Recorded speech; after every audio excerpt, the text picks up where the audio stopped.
ગીર ગઢડાથી એક મહત્વપૂર્ણ સમાચાર સામે આવ્યા છે। ગીર ગઢડા તાલુકા પંચાયતના નવા પદાધિકારીઓ જાહેર થયા છે, જેમાં ભાજપ દ્વારા પ્રમુખ, ઉપપ્રમુખ સહિત વિવિધ હોદ્દાઓ માટે નામો નક્કી કરવામાં આવ્યા છે। પ્રમુખ તરીકે માનભાઈ વીરાભાઈ મકવાણાની વરણી થઈ છે। ઉપપ્રમુખ તરીકે ભાવનાબેન ચંદુભાઈ રાણપરિયાની પસંદગી થઈ છે। કારોબારી ચેરમેન તરીકે પારસકુમાર બીજલભાઈ ડાભી નિમાયા છે। પક્ષના નેતા તરીકે માનવભાઈ નરેશભાઈ ઝણકાટ અને દંડક તરીકે ભારતીબેન હરેશભાઈ બલદણિયાની નિમણૂક કરવામાં આવી છે।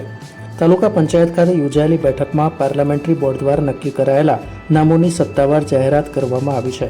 ભાજપના કાર્યકરોમાં આનંદનો માહોલ જોવા મળી રહ્યો છે, તો નવા હોદ્દેદારોને શુભેચ્છાઓનો વરસાદ પણ શરૂ થઈ ચૂક્યો છે। Voice of Una, Husen Bhadarka. મિત્રો, ગીર સોમનાથ જિલ્લાના તેમજ દીવના સમાચાર માટે આપ જોતા રહો voice of Una YouTube channel. આ વિડીયોથી આપની જાણકારીમાં વધારો થયો હોય તો વિડીયોને લાઇક આપશો, મિત્રોને લિંક શેર કરશો।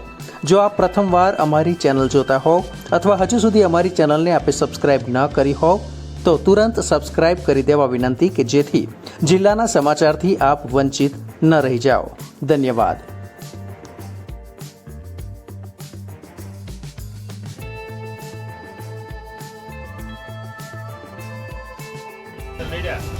અને ભવ્ય વિજય આખા ગીર સોમનાથ જિલ્લામાં મળ્યો।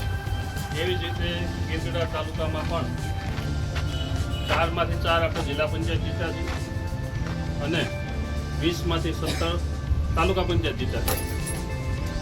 પાર્ટી અને પ્રદેશ ચૂંટણી સમિતિ અને પાર્લામેન્ટરી બોર્ડે પ્રમુખ, ઉપપ્રમુખ, કારોબારી ચેરમેન, દંડક અને શાસક પક્ષના નેતા આ 5 નામો નક્કી કરીને મોકલ્યા છે। પ્રમુખનું અને ઉપપ્રમુખનું 2 ફોર્મ આપણે આજે ભરવાના। એમાં પ્રમુખનું નામ આવશે, નીચે દરખાસ્ત કરવાનું નામ, એ રીતે આપણે 2 ફોર્મ ભરવાના છે। તો જે પ્રમુખ, ઉપપ્રમુખના જે નામો પ્રદેશ દ્વારા નક્કી થઈને આવ્યા છે એ નામ હું વાંચી સંભળાવું છું। આપણે સૌએ એને તાળીઓના ગગડાથી વધારવાનું છે। પ્રમુખ તરીકે માનભાઈ વીરાભાઈ મકવાણા। ભારત માતા કી જય। સૌથી નાના ઉંમરના ગુજરાત રાજ્યમાં કોઈ તાલુકા પંચાયતના પ્રમુખ હોય તો માનભાઈ છે ને આપણે 3 તાળીઓના। તેવી જ રીતે ઉપપ્રમુખ તરીકે ભાવનાબેન ચંદુભાઈ રાણપરિયા।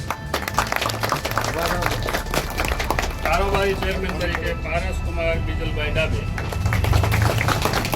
પક્ષના નેતા તરીકે માનવભાઈ નરેશભાઈ ઝણકાટ। દંડક તરીકે ભારતીબેન હરેશભાઈ બલદાણિયા। આ 5 નામો પ્રદેશ દ્વારા નક્કી કરીને મોકલવામાં આવ્યા છે। પ્રમુખનું અને ઉપપ્રમુખ ફોર્મ આપણે અત્યારે ભરવા જવાનું છે। ભરાઈ ગયું છે ત્યાં